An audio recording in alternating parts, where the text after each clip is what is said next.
আব্বা তোমার একটা কথা জিগাই। কি কথা আব্বা? জিগাও। আব্বা তুমি আঙ্গর আম্মারে কি দিকে বিয়া করছিলা? ও তোর আম্মার যে গালে একটা তিল আছে না, ওই তিল্লা দিকা তোর আম্মারে বিয়া করছিলাম। এই ছোট্ট একটা বস্তুর লেগে তুমি বুঝতে একটা সমস্যা আঙ্গর বাড়িতে আনলা। বাবু বাবু, তোমার বান্ধবীরা আসতেছে। ধরো ধরো এগুলো তাড়াতাড়ি আলমারির মধ্যে রাখো। কেন, তোমার বান্ধবীরা কি শোন নাকি? আরে না, ওদের জিনিসগুলো ওরা চিনি ফেলবে। আরে আন্টি, অনেকদিন পরে দেখলাম, কেমন আছেন আপনি? এই বেড়া ফাজিল বেড়া, তো আর হন দেখতে আন্টি ডিক্কার লাগে দে। আগে আপনাকে বউয়ের মতো লাগতো, তাই ভাবি বলে ডাকতাম। এখন মায়ের মতো লাগে, এখন আন্টি বলে ডাকি। আরেকবার যদি আন্টি হইও সুয়ার মারি তোর গালের 32 দাঁত ফালা দিই। কত বেডি গো দেহি স্বামী না থাকলেও পোলাপাই নয়, আর আমার মতো তরতাজা একটা স্বামী থাকতেও আমার বই পোলাপাই নয় না। তোর চাবি হয়ে গেছে তেরা বেড়া, তালাক দোষ দিয়ে লাভ আছে? এই কই তুমি, তাড়াতাড়ি আসো, ব্যাটারি ফুল করে দেই। তোমার কি মাথা ঠিক আছে? কালকে রাত্রে না ফুল চার্জ দিয়ে দিলে, আজকে আবার কেন? সবসময় ব্যাটারি ফুল রাখলে মোবাইল ভালো থাকে, জানো না? মোবাইল ভালো থাকে ঠিক আছে, মোবাইলের ব্যাটারি ফুলে যায়, এটা তুমি জানো না?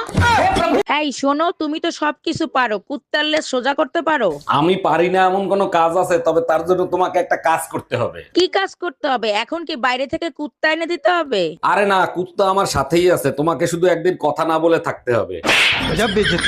ভাবি, ভাই এত কালো, তারে নিয়ে রাস্তায় চলতে আপনার লজ্জা করে না? অরুণ ভাই লজ্জা কেন করবে? জানেন না কালো জগতের আলো? আরে ভাবি, এগুলো প্রবাদ বাক্যেই ভালো লাগে, সত্যি করে বলেন তো, আপনার লজ্জা করে না? অরুণ ভাই কাউরে বইলেন না, 2 বার বিষ খাওয়াইয়া দেখছি, শালা মরেও না।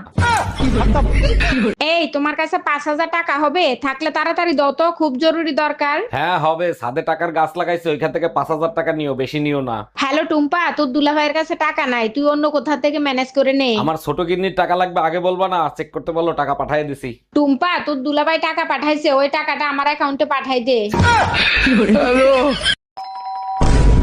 এই তাড়াতাড়ি পালো, আমার বর এসে গেছে। তাড়াতাড়ি পালো, আমার বর এসে গেছে। 1 মিনিট, তোমার বর তো আমি, তুমি আমাকেই পালাতে বলছো কেন? আচ্ছা তুই যদি আমারই বর হোস্টেলে পালাচ্ছিলি কেন, বাজে ছেলে একটা?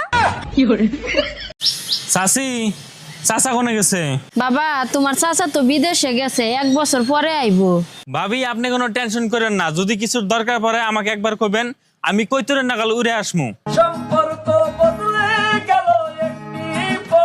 ভাবি, শুনলাম ট্রেনের ভিতর বসে নাকি আপনার ইজ্জত নষ্ট করছে। আর বললেন না অরুণ ভাই, একা পাইয়া 4 জন এসে আমারে ধরছিল, কি করব বলেন? এইটা কোনো কথা বললেন? আপনি চেইন টান দিলেন না কেন? 3 জনের চেন টান দিছিলাম, আরেকজন তো লুঙ্গি পরে আইছিল।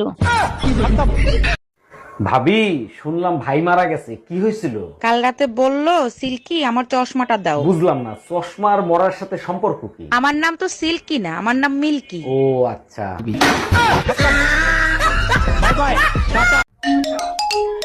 হ্যালো, গরমের ছুটিতে বাপের বাড়ি রেখে গেছো, 1 মাস হয়ে গেছে, আমার একটা ফোনও পর্যন্ত দিলা না। ফোন তো তোমার কাছেও ছিল, তুমিও তো একটা ফোন দিতে পারতা, তাই না? সত্যি করে বলো তো, এই 1 মাসে কি আমার কথা তোমার একটুও মনে পড়ে নাই? মনেই যদি থাকতো তাইলে তো লেখাপড়া করে জজ ব্যারিস্টার হইতাম, অটো রিক্সা চালাইতাম না।